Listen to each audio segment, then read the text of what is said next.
I came to Hemlock's Hollow to write about forgotten traditions. I found one I wish I hadn't. The town was grimly festive. There were lights, but the doors were all bare. No wreaths, no holly.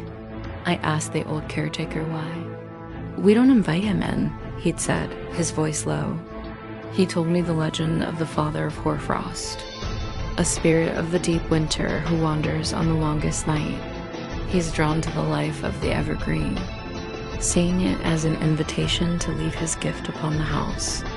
"You don't want his gift," the old man had warned. "He shows you what's coming, the sorrows, the losses." I thought it was just a morbid story, a way to explain the hardships of a hard life in a hard place.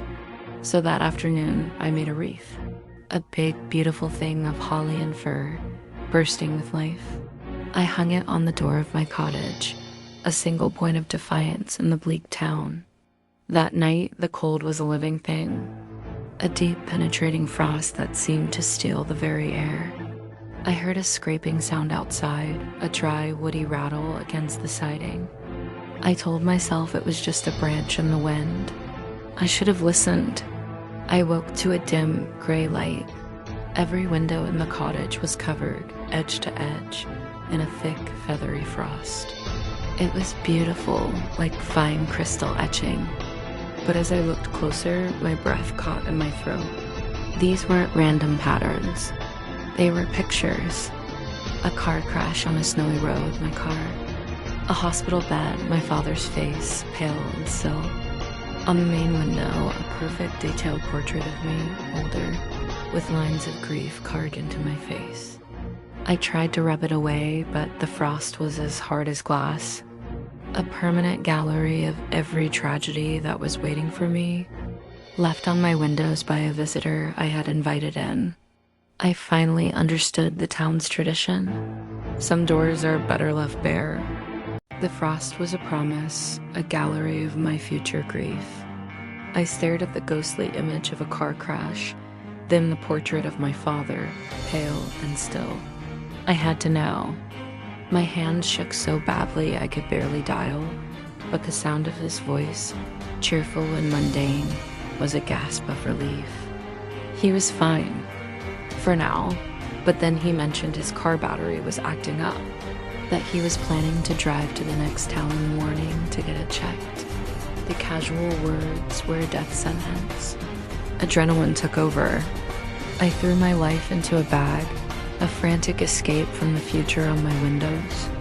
But my car wouldn't start. It was completely dead, as if the cold had seeped into its very wires. As I sat there, helpless, a sudden, impossible snow began to fall, burying the roads, burying me. Trapped. I ran to the nearest cottage, banging on the door, my voice raw with panic. A face appeared in the window, a flicker of pity in its eyes before the curtains were drawn shut. They were all leaving me to my fate.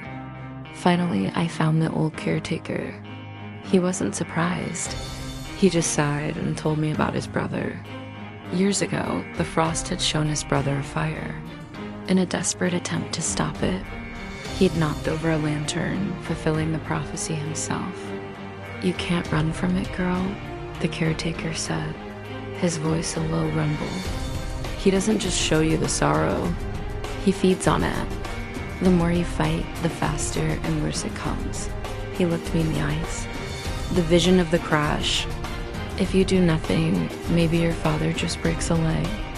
If you call him, if you try to stop him, you guarantee the ending you saw on the glass." I finally understood. The curse wasn't just seeing the future. It was being forced to choose how much it would hurt.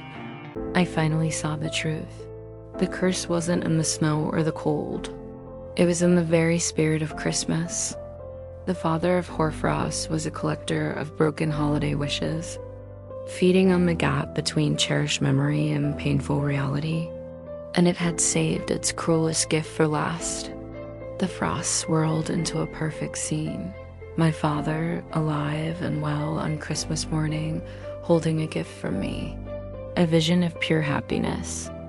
It was a baited trap for my soul, asking me to hope, to wish, To struggle for a Christmas I could never have. To want it was to lose everything. With a final silent tear for the memory that wasn't real, I made my choice. I took a piece of charcoal from the hearth and walked to the window. Over the image of my father's smiling face, I wrote my last will and testament. I'll stay. The vision shattered.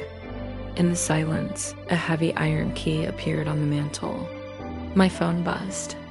A text from my dad. Merry Christmas, honey. We miss you. He was safe. The price had been paid. I picked up the key, the weight of my new life settling in my palm. Outside, the old caretaker walked away into the trees, finally free. Then a new car, with a wreath on its grille, rolled into the hollow. I watched the happy family, no longer a prisoner but a silent guardian. I had made my final Christmas wish to save my family, and in Hemlock's hollow, every gift demands a sacrifice.